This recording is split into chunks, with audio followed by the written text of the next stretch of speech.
I going to always feel this miserable every single day?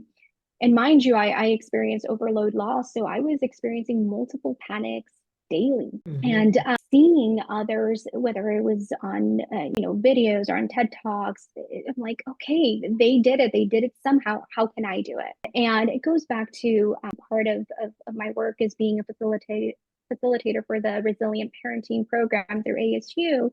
And it's such an important work to learn how to better take care of ourselves because that impacts the trajectory of your children and how they're going to cope with their loss. And this is not me saying it, this is research.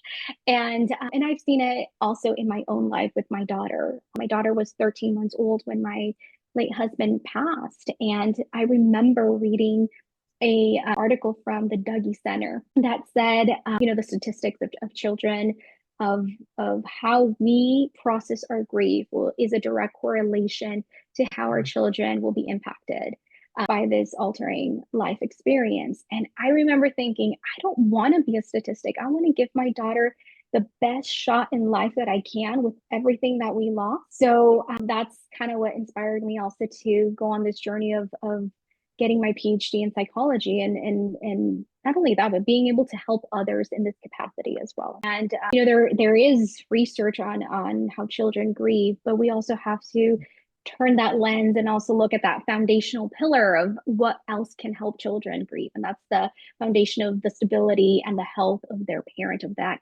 caregiver supporting them. And that's how you create family stability, is you continue those, grief to growth programs. And that's really, what this whole event is about, bringing resources to women so they can make well-informed decisions for themselves and their family. Because this creates a generational impact, whether it's positive or negative, it impacts the future generation of with our children.